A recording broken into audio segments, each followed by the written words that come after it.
Welcome to the Escape into Board Games podcast. I'm Chris. And I'm Matt. And this is our escape from the real world where we talk about board games.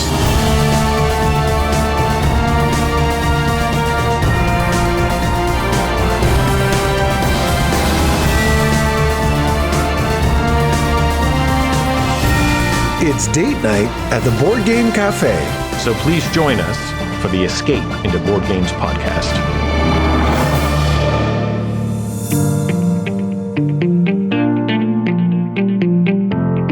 The Board Game Café has always been a fun and interactive way to spend time with your significant other or new love interest. It's kind of the perfect date night activity. The Board Game Café offers a wide variety of board games, card games, and tabletop games that are perfect for a date night.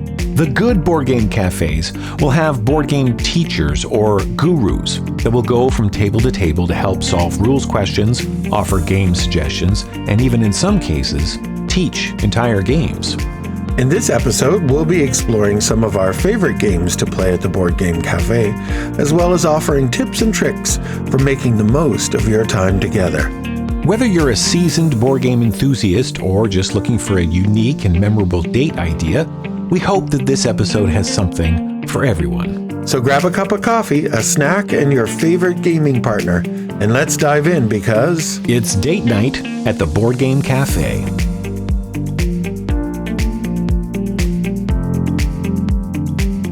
We're pretty lucky, Matt. We've been living in and near Toronto now. Yeah. For the last decade plus, when the whole Board Game Cafe really exploded and took off here in North America. Yeah, it sounds very Toronto-centric to say something like that, but it really feels as though we had way more board game cafes per capita than any other locale in North America. Yeah, it really does. I know that there was a lot, major cities across the country and across the United States that have a lot of board game cafes. But there were so many. Like if you were designing a board game in Toronto, there was 4 or 5 different board game cafes that had board game design nights to play test your game. Prototype nights and stuff. Every month. Yeah. And that was, easily 10 years ago. So wow. I think that was a good sign that Toronto was really exploding. Yeah. In terms of the board game cafe scene. We have Snakes and Lattes, which was arguably one of the first on the scenes. Yeah. And now they have multiple locations throughout the city. They started here in Toronto. They have several in the Toronto area now. And they've opened in Arizona and a couple other ones, I think, in the States. Franchised around. Yeah. But back when there was only one Snakes and Lattes, 1 or 2, people would come from all over the world, like even in Europe where the Board Game Cafe originated, I guess, and started. They'd come from all over the world to check out Snakes and Lattes and see how they've set up their store and the game library and how they do their food and service. Very cool. Yeah, it was kind of like this pilgrimage. That's interesting. Wow. I would talk to people online and they'd be like, I'm coming into Toronto next month specifically so I can go to Snakes and Lattes. And I'd be like, really? Like, wow. You're in Atlanta or something like that. Wow. Yeah, it's like you're going to come all this way just to go to a board game cafe. That's amazing. Wow. One of my favorite memories of going to Snakes and Lattes would have to be when the Dice Tower crew came up from a gathering of friends, and they came specifically to meet us and they posted that they would be there, but I imagine the spectacle of Snakes and Lattes was also a draw. Yeah, they came up to see Snakes and Lattes. And then a big group of them went off to watch a Toronto Blue Jays game. That's right. And they posted about it online, and I was just like, I'm going. And we ran down. Yeah. And it was fantastic. It was so much fun. I think we did it 2 years in a row where they came down to 2 different locations. Yeah. And one of the times you were there, and we played a game with... What did we play? What was the name of that game? We played Blue Moon with Z. Garcia. Yes, I forgot about that one. And we played Newfoundland with Jason Levine. Yes, Newfoundland. Yeah, that was so much fun. We had a great time. Yeah, I agree with you. One of the best memories of going to Snakes and Lattes. It's an exciting place. So in this episode, we'll be presenting games that'll be suitable to play at a board game cafe on a date night. And I feel that these games should be easy to learn. Because you don't have a lot of time usually. And on a date, the last thing your date wants to do is sit there while you read for 30 minutes and, parse through a rule book. Or you're halfway through the game and you're like, wait a minute, how does this work again? Yep. That's not fun. Yeah. I think it's got to take up little table space. It can't be this big, sprawling, epic. Yeah. Right? We're not doing Memoir 44 on date night. I think they have to have a small footprint. You need some room for some drinks, right? Your coffee or whatever's going on. It doesn't matter what board game cafe you go to anywhere in the world. They're all generally got fairly small tables. Like it's not a Arkham Horror kind of game unless you're there, during the day or something. They want to get as many people in, and you've got drinks, you've got some food sometimes on the corners of the table. Yeah. So table space is important for sure. Yeah, space is at a premium. And I guess you don't want a game that takes too long. Like you don't want to play a 5-hour game or a 3.5-hour game. Yeah. I mean, a date can go that long, and even a date night at a board game cafe can go that long. Sure. But generally speaking, the games that you're going to take a date night to, they're shorter. They're, like you said, easy to learn, and you can get 3 or 4 of them. Or even if you liked one, you can play it twice. Yeah, play it a couple of times. Yeah. Right? And then not any single game is overstaying its welcome. You get a wide variety of experiences. As we know, a board game can offer a myriad of different experiences. Yeah. So it's nice to, if you see a giant wall of games there, it's nice to experience as many of them as you can. Yeah. So there's lots of ways to get the most out of a board game cafe, but this is sort of our formula for date night at a board game cafe. Yeah. And these games don't need to be 2-player exclusive games. No. One of the best games we can play in this situation would be Carcassonne, which we talk about in our Modern Classics episode. Right. And that game plays up to 4 players, but it's really terrific at 2. Yeah, it plays excellent at 2, and this is a game that you could bring out at a board game cafe, although table space might be a bit of a premium. Might be a bit of an issue. Yeah. Even if you're familiar with Carcassonne and you have it at home, it's nice to play Carcassonne at the cafe because they might have expansions that you haven't played, or maybe it's a different edition with different art. Yeah, they have different versions. Yeah. Like the winter edition and, slightly different rules for each version of Carcassonne. So, yeah, for sure, that's a good way to try that out. Now, that being said, there are plenty of games that are for 2 players that work well at a board game cafe. And there's quite a few on our Table for 2 episode.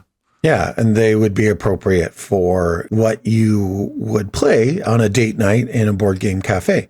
So if after listening to this episode, you're still looking for some more game suggestions, please look that episode up. It's Table for 2, and you'll get a few more. Although you're unlikely to find a copy of The Queen's Gambit at a board game cafe.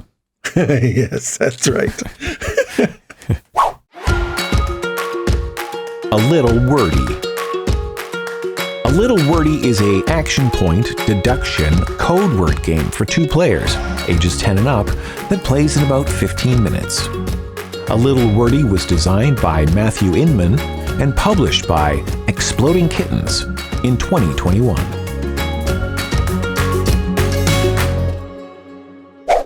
In A Little Wordy, players are constructing a code word from a pool of letter tiles and then challenging their opponent to figure out what it is by using various clue cards that are randomly set up on the table. This game is very light, easy, and familiar. It's like Mastermind, but with words. Sold. Right? I love it. I loved Mastermind as a kid, and I love word games.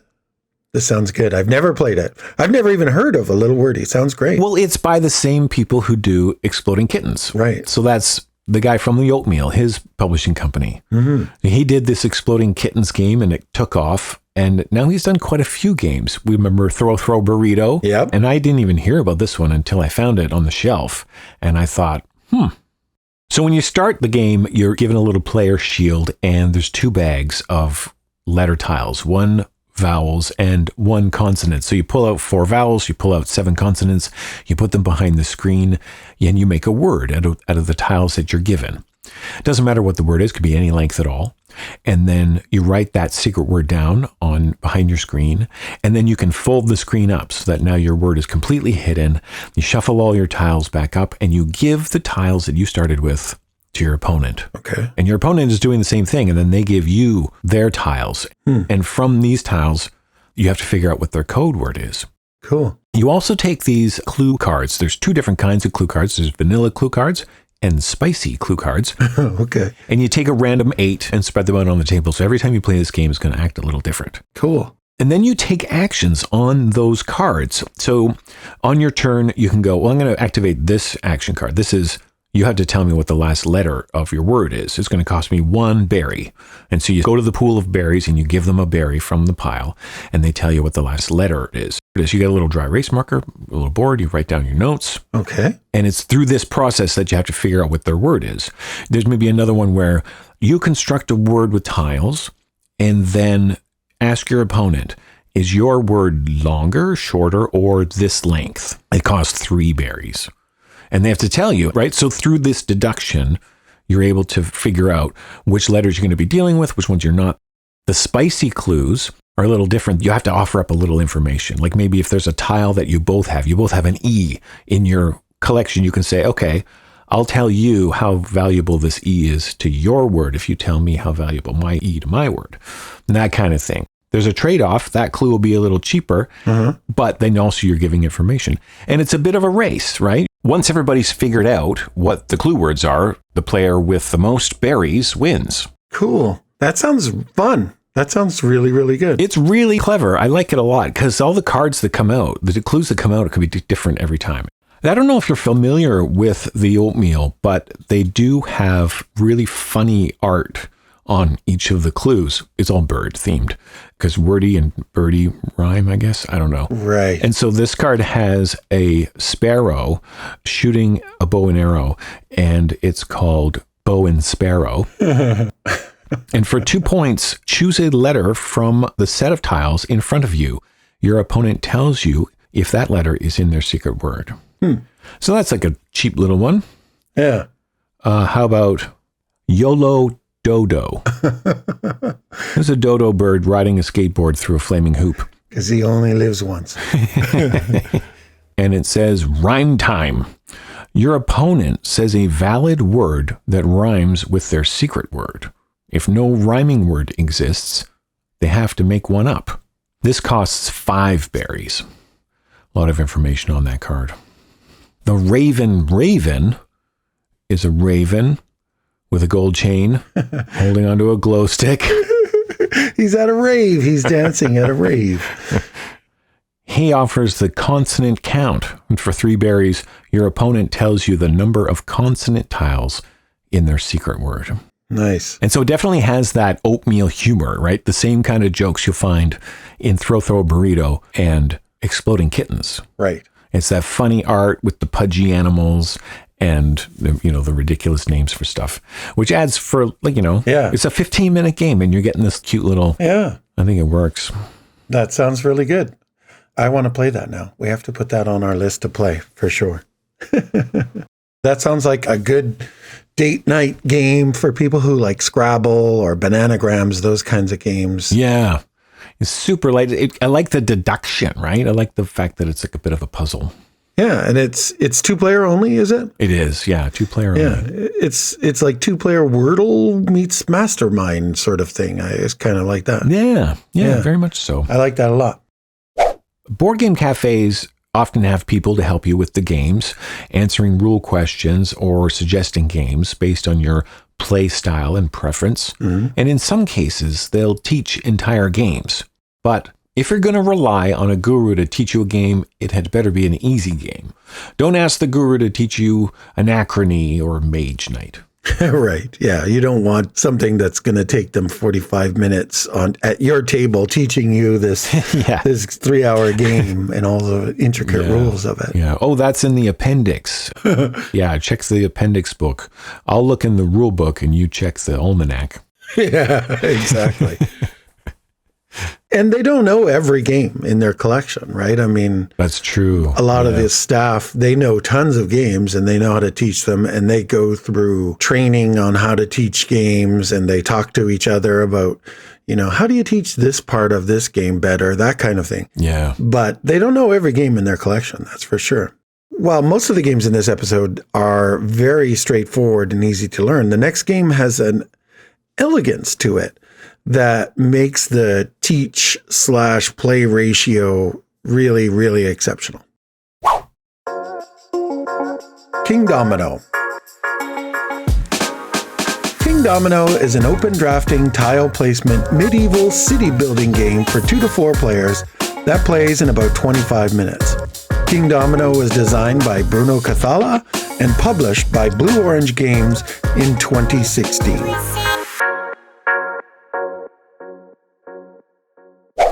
You are a king seeking new lands to expand your kingdom. In Kingdomino, players are drafting domino-style tiles that depict 1 or 2 different terrains of a possible 6 different terrains and placing them into your kingdom. Players are trying to build a kingdom that will be in a 5x5 grid by connecting dominoes with matching terrains.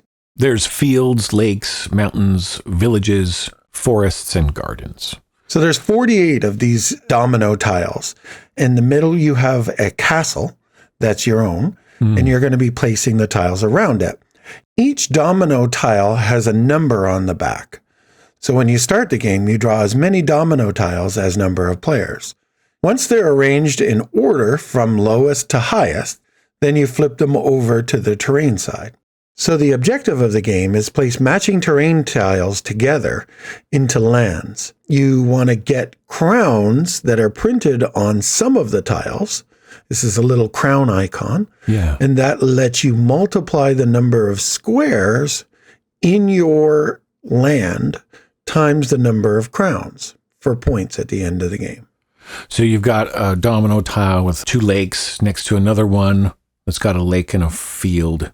But then there's a third domino tile that also has a lake in there. So you've got 4 lake squares. Right. And then you multiply that by the number of crowns on those tiles. Maybe there's 2. Yep. As long as they're all connected. Yeah.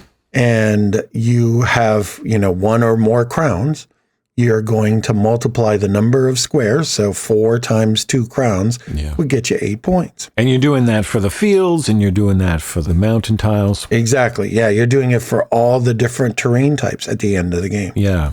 How you get the tiles is by drafting them. I really like this mechanism. It's so clever. Yeah, it's very clever and very, very simple and easy to teach and learn. Yeah. So the first player will take their meeple and put it on one of the tiles. Yeah. And then each player around the table takes their turn putting their meeple on it.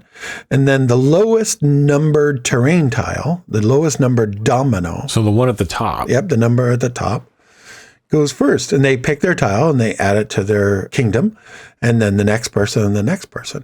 And that order that the meeples were in decides who goes first in the next round. So if you get the really cheap tile, well, then you're drafting first of the next section of, so in a 4-player game, there's going to be 4 tiles for you to choose from because you're drafting first. You get to pick. Exactly. But of course, if you put your meeple on the bottom tile, the most expensive tile, the most robust tile, well, then in the next round, you're going to go last. Right. And it's so elegant the way that they do that. I mean, there's a punishment for getting the best tile. You're going to get the worst tile on the next one. Yeah. So maybe you'll just stay somewhere in the middle every time. You know what I mean? So there's these really interesting choices, right? Yeah, it's a really neat strategic thing. And when you're describing it like this, I think people are imagining the tiles are listed, 6, 7, 8, and 9. That's never the case. Yeah. The tiles might be number 2, number 12, number 15, and number 32. Yeah. That's not to say that tile number 32 is 32 times better than tile number 1. Right. But there might be more crowns involved, and it might be in a more, right? Some landscapes are worth more than others because of the number of crowns that are available to use. Yeah. But of course, if you need 2 fields to join the field on the left to the field on the right and you thought, oh, this tile is going to fit in here perfectly, then it's going to be a super cheap tile. You can be first, you can select the tile you need, and then you can be first in the next round. That's a good point. That tile might not have earned you a bunch of points, but maybe it solved a bunch of problems for you. Yes. And so there's all of these decisions to be made while just simply picking one of these 4 tiles available. Yeah. When you're placing your terrains, you have to have one half of the domino match up with the same terrain type of another domino. That's right. Or you can use the center castle piece as a wild. Yes, the castle that you start with is considered a wild. It can be attached adjacent to any terrain. Your kingdom in a 3 or 4 player game should be 5 by 5 at the end, with nothing outside of that size. Yeah. And in a 2 player game, you get a 7 by 7 grid. Yeah, you're using all 48 tiles, but just with 2 players. So the square is going to be bigger. I find that it is incredibly difficult to make a complete square 5 by 5. I'm always painting myself into a corner. Oh, I want to get these 2 lakes next to each other, or I want to score that crown with this forest, so I'm going to put that there. And then I realize, oh, there's no single square. These are all double tiled, right? Double squares, oblong rectangles, domino pieces that have to go in. And if I put that there, it's going to stick out the end.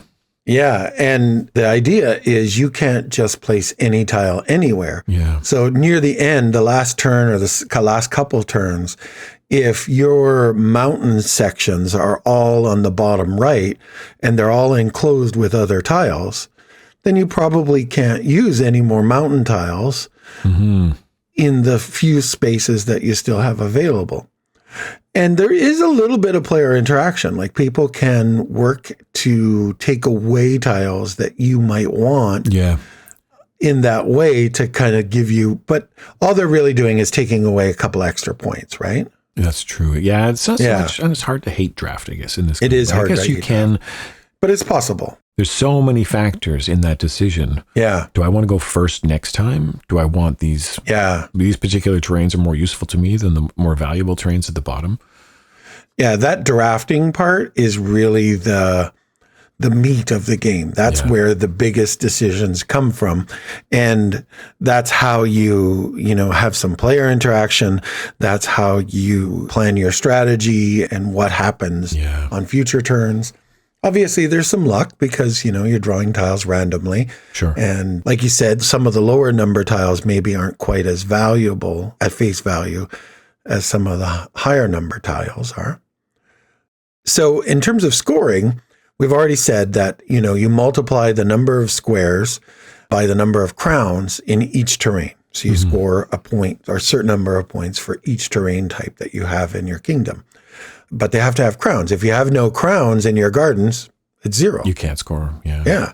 It doesn't matter if you have 10 gardens times 0 crowns is still 0. Ideally, you want to have your castle in the middle of your kingdom to get some extra points. Yeah, you get 10 additional points if your castle is in the exact center. Yeah, which is quite a bit, actually. Like that's a terrain in some people, And that's hard to do, but it's a nice 10 points to have. Yeah. And then the other factor in scoring is having no missing tiles in your kingdom. Yeah. If it's a complete 5 by 5 grid, an additional 5 victory points. This is a great little drafting game. There's a puzzly aspect. Yeah. To sort of making it all fit and giving yourself as many options as you can as you place these tiles. Yeah. And that drafting part just has this really surprising level of strategy and player interaction that you don't expect when someone's teaching you the game. Yeah. You're like, oh, this is really simple and really easy. And then, after a couple of rounds, you're like, oh, I see. This is what I should be doing. Exactly, which is great for the Board Game Café because if you're likely playing it for the first time, that learning curve is built into the game. The first few tiles you place down will be easy to put down. Yeah. And the ones that later on in the game will be more difficult. But by that time, you will have played a few rounds and now you're up to speed and hopefully you can figure it out by the end. And if not, you can reset it all and play another one in about 15 minutes. Yeah. It's like an aha moment, I find, when you're playing a new game. Yeah. the more complex the rules, the longer it takes for you to get to that moment where you go, oh, this is what I should have been doing from the beginning. Yeah. Like in a 3-hour game, it might come at the 2-hour mark. And, something like Kingdomino, it comes relatively easy. Yeah. It's not to say that there's not a lot of strategic options. It's just not heavy on rules. Yeah. So, after your second or third turn, you're like, oh, that's what's going on with this drafting thing. Is it's really affecting everything I do. I need to do that better. I should pay attention to what I'm doing here. Yeah. I find that aha moment comes pretty much in every new game that I play. Oh, yeah. It keeps us coming back for more, though, doesn't it? Exactly. Yeah. It's like the more exciting and the bigger that moment is, the more I want to play it again. Yeah. Kingdomino, an excellent, excellent date night game. And fun fact, you can play it with a premium account on Board Game Arena. We're going to get back to the show after a brief message. This next ad is for Chris's own company, Geeky Goodies. If you'd like to hear what an ad for your game, product, or website might sound like, drop us a line at escapeintoboardgames@gmail.com. When we escape into board games, we're always wearing our Geeky Goodies t-shirts. They are great conversation starters for gamers and non-gamers. But did you know that they also sell drink coasters, socks, mouse pads, cupcake toppers, and so much more? All things board games. All things geeky. Visit geekygoodies.com and use coupon code ESCAPE for a 10% discount off your purchase. So if you're going to a board game cafe, it is often a good idea to arrive having already eaten. Right. It'll be an unlikely spot for a filling dinner. Yeah. I mean, if you're on a date, perhaps you want to make sure that you've got some food. Yeah. But it might be the kind of place that you go before or after your dinner date. Yeah. Yeah. You could get a sandwich or a plate of fries. Yeah. Might be on the menu. Lots of times they'll have, cookies or, a little jar of candies that you can buy or an oversized brownie. Comically large cappuccino. Yes, exactly. In either case, the real estate of the table is at a premium. So you don't want to be cluttering up the table with, 3 appetizers, your main meal, 2 drinks, a glass of wine, a bottle of wine. You will not have any choice of what you can play.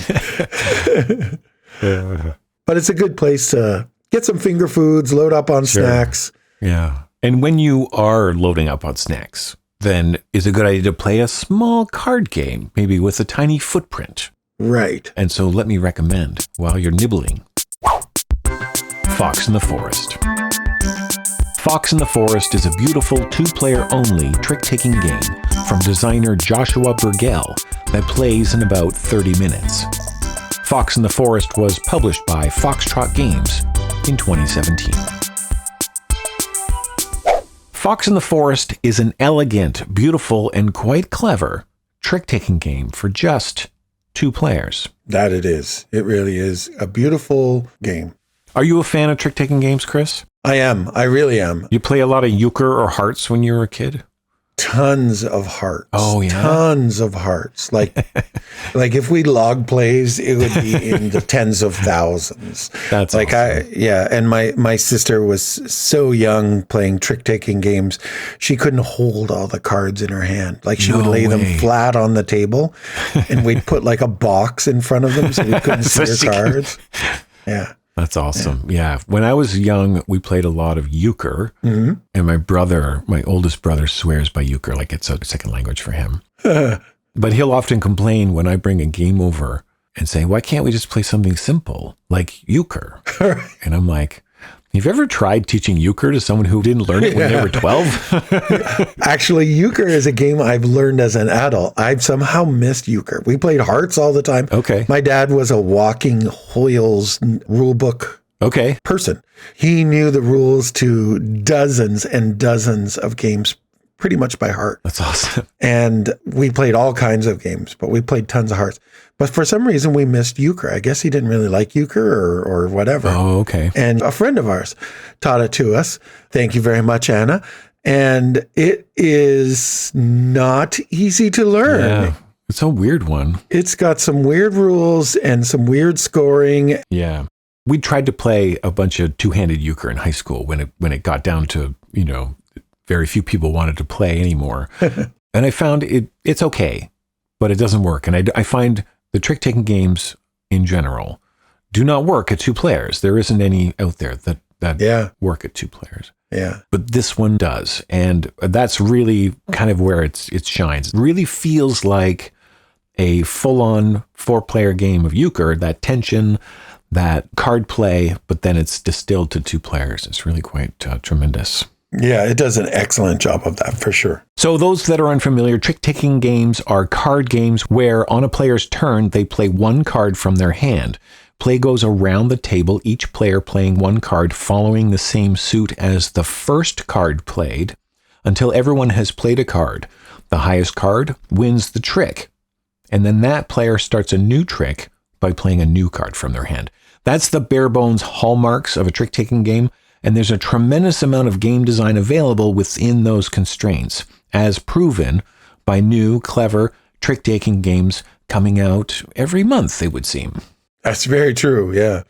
Like Crew is a good example of that. Yes. That's a good trick-taking game. The Marshmallow Test is one of my favorites, and I recently tried Cat in the Box. Cat in the Sack? Cat in the Box. It's a Schrodinger reference. Cat in the Box. Oh, okay. I don't know that one. All the cards in your hand are black, and you decide what color they are when you play them, which suit they belong to when you play them. It's really quite clever. Cool. But like I said, what makes this trick-taking game so unique is how well it works at 2 players. First of all, there are 3 suits only: bells, keys, and moons. And the cards are numbered 1 through 11.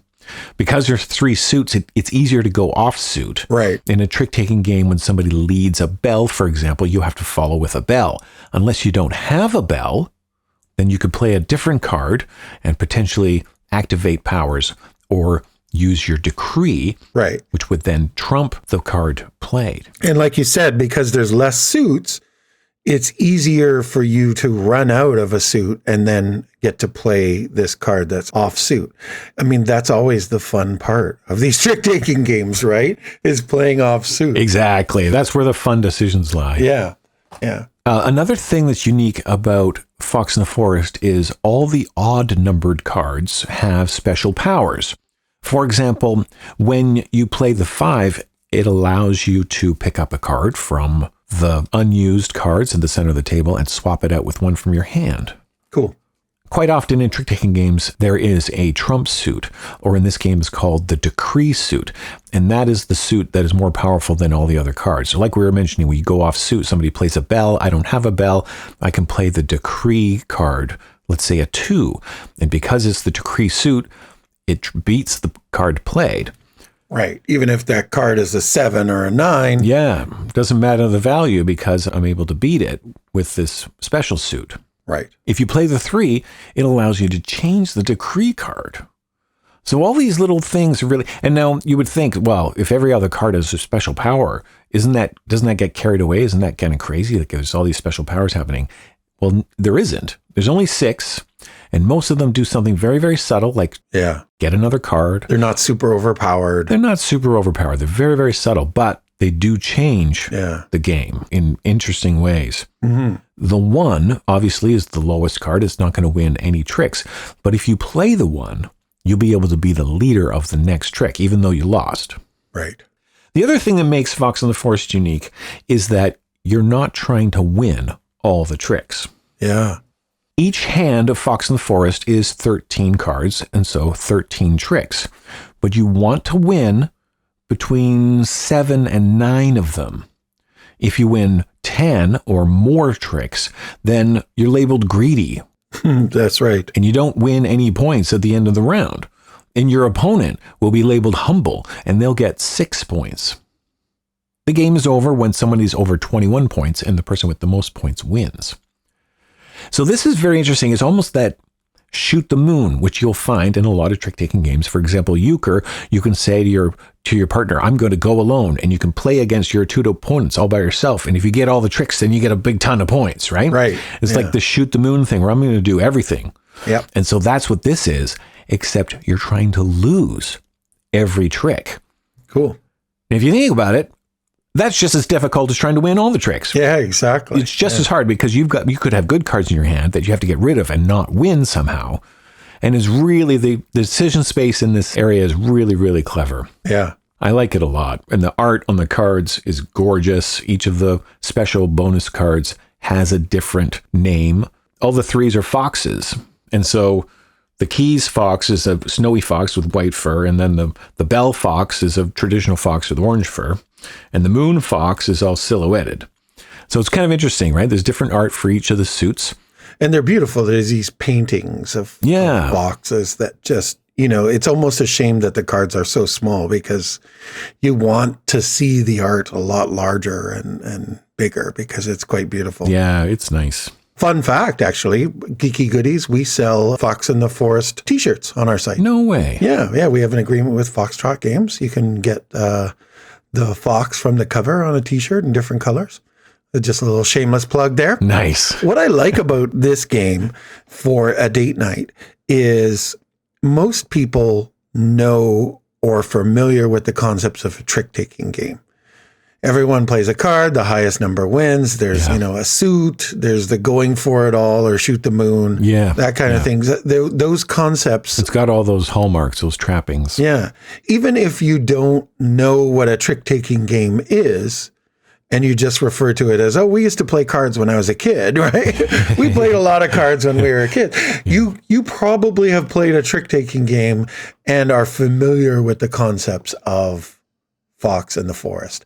And that's going to help you in a date night because it's going to make it a little bit easier to learn the rules, a little bit easier for you to get through the game quickly and decide, do you want to play it again? Do you want to keep trying it? Yep. Do you want to, keep going from there? Because you're going to 21 points, you're going to play about 4, maybe 5 or 6 hands. That's enough game there to really feel it out. But then setting it up for another game is quite simple. Yeah, that's a great game. One of my favorite things about going to the Board Game Café is experiencing a new game, like all the different things that are out there, right? I want to, give me everything new.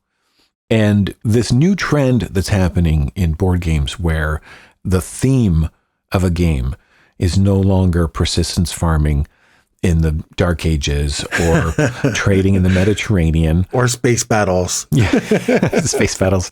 Hey, don't disparage space battles. Nope. But there are these new and wonderful things that you can do in the board game world. Yeah. Publishers and designers, they're looking for new, interesting ways to bring people into the hobby. Yeah. And with that is the theme of the game. Yeah. They're looking for themes that haven't been created or overused. It's not a zombie fighting game. And this next game is totally that. Chakra. Chakra is an action retrieval set collection, chakra aligning, abstract strategy game for 2 to 4 players, ages 8 and up. It plays in about 30 minutes and was designed by Luca Cruleza and published by Blam in 2019. In Chakra, players are powering, aligning, and harmonizing their 7 chakras. Crown chakra, spirituality. Third eye chakra, intuition. Throat chakra, communication. Heart chakra, love. Solar plexus chakra, discernment. Sacral chakra, creativity. Root chakra, courage.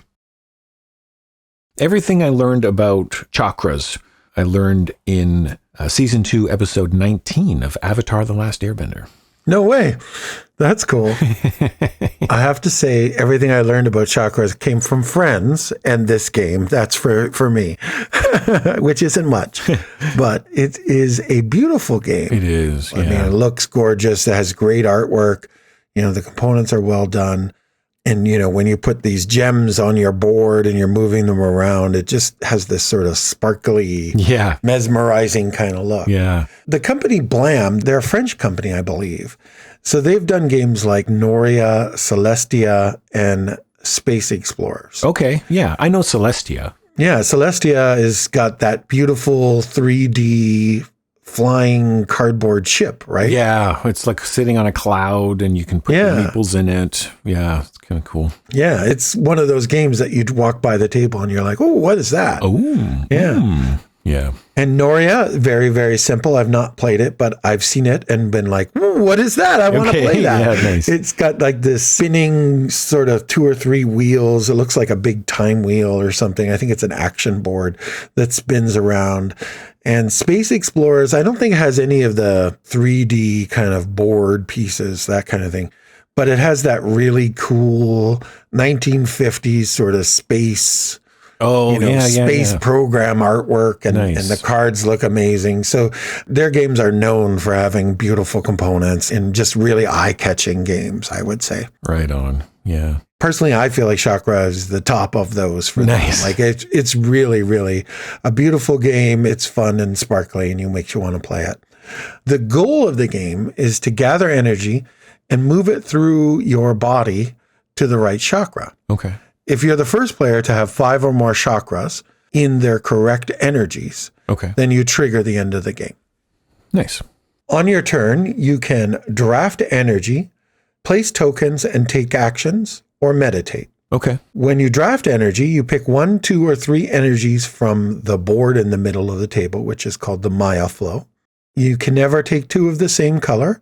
And if the track that you're drafting from has these black crystals, which represent negative energy, you have to take the negative energy. Negative energy is not as bad as it sounds. Okay. It actually fulfills a very good purpose in this game. It has to be passed through your whole body and expelled through your feet into the earth. And you get 1 point at the end of the game for every negative energy that you've expelled or alleviated in this way. Cool. The negative energy also unlocks an additional action. Once it's been alleviated into the earth, you can then spend it to get another token of any color later on in the game. Nice. Drafted energy enters through these Bagya bubbles at the top of your board. There are these 3 spots where your gems come in. Yeah. And then you have to take a very limited number of different actions to move those crystals up and down through your body to get them to the correct chakra. The other place that you can place your gems when you take them is to put them right into one of the open chakras. Yeah. To do that, you take away one of your action tokens, your meditation tokens, and you place it beside the chakra where you place the energy. And now you're down 1 less token, and you have 1 less action that you can take on your turn. So you have a little less flexibility. Sure. Yeah. So you want to move the chakra gems that are in that chakra either up or down into the right color of chakra to get it completely aligned. The end goal is to fill each chakra with 3 of the correct energy or the correct color. The action tokens that you have are really important because this is how you use actions. This is the meat of what you're going to be doing on your turn. Yeah. There's a small matrix on your player board of different actions that you can take, like move energy up 1 and move 1 energy down 1, or move 2 up, or move 1 up 2. Yeah. There's not a ton of variability in these movements that you can make. You've got a very limited number of kinds of different actions that you can take. I've read online people find that very frustrating about the game, but I think that's kind of the point of the game is you have to find the way to maximize most efficiently these very limited movements to get them flowing through your body to the right chakra spots. It is all about the efficiency of your actions. And if you just shave off a couple of turns in what you're doing and just do it a little bit more efficiently than the other guy, then that's what's going to put you in the lead. Yeah. There's so many steps in order to get something somewhere. And chakra is like a really fast moving game. On your turn, you do one of these three things. And when you do it, it's just really fast. Yeah. I move one gem down 3 spaces. 1, 2, 3. My turn's done. Yeah. Someone else. So the game moves along really quickly. It does. Yeah. And part of that is because there are so few of these actions, you have to plan your moves so well. And then what happens is you're putting those tokens and you're covering up that action on that matrix of the board so that you can no longer take that move one gem down 3 spots until you take back all of your tokens. Yeah, you do the meditation action in order to collect all your meditation tokens back into your supply. Exactly. Lets you take them all back, and now all of your actions are available to you again. When you also do the meditation action, it allows you to look at the Maya flow board where the scoring is. Right. So each chakra color has a different scoring token on it. And that's a random setup, right? It's a random setup, so every game's different. Okay. So red can be, if you get all 3 of your red energy into the red chakra, red might be worth 1 point. It might be worth 4, between 1 and 4. There's not a lot of variation in the scoring that way. Okay. Which makes for a tight game. And you get to look at it, and that helps you decide, do I want to focus on my red chakra or do I want to focus on my blue chakra or my whatever? I like how it's the meditation action that you take that gives you that information. That's interesting. Yes. It makes it more worthwhile, right? To get your tokens back earlier on in the game, you got that little carrot. Yeah. And this is where the strategy comes in is, okay, so you've taken some actions, you take back your meditation tokens and you look at it, the green tokens, and you realize they're only worth 1 point. And I've been focusing on green. I no longer care about green. I want to go for 4 if you want to go for points, right? So Chakra I'd say it's very much a multiplayer solitaire game. Sure. Yeah. You can't really mess with your opponents in this game. The only real way that happens is you could take more gems. Sure. If you know somebody's really trying to get those yellow gems and there's one out there that they want, you could take it as long as you don't have all your yellow gems. That's right. Yeah. You could take the one yellow gem. But if you have all your yellow gems, then there's literally nothing you can do to stop them from taking it on their turn. That's okay. Yeah. Sometimes it's nice to have a game like that. Yeah. Chakra, I find, is one of those few games that it's oddly relaxing. Yeah. There's this calmness to it. There's no doubt that that's by design. Sure. But the theme certainly helps that, the artwork and the colors and all of that help to it. But, essentially it's a game of pushing cubes up and down, a piece of paper. Yeah. How is the components make this game so calming and relaxing? I don't know. I'm inclined to believe that they came up with an abstract strategy game, realized how calming and relaxing it was, and maybe themed it. Yes. Like that. It's possible. I read in the bio that Luca is a fan of yoga and Reiki. So maybe this game came together with the theme simultaneously. It's hard to say, but it's interesting how well they fit together. Yeah. It does seem to work really well, and it is relaxing. And the other game that I compare it to every time I play it, because it does feel sort of this relaxing gameplay, is Bob Ross, The Art of the Chill. Okay. Literally, has this really sort of chill, I'm playing my own game. Okay. It doesn't matter if I really win or lose. I haven't played it yet. Everything's calm. Oh, we got to play that one. I mean, play them back to back, we might fall asleep, but they're great games, both of them. And Chakra is one that I particularly love. In North America, it's a difficult game to track down. Okay. For a while, it was only available through places like Board Game Bliss that would import games from Europe. Right. Yeah. But I think there has been a North American printing and it is more widely available.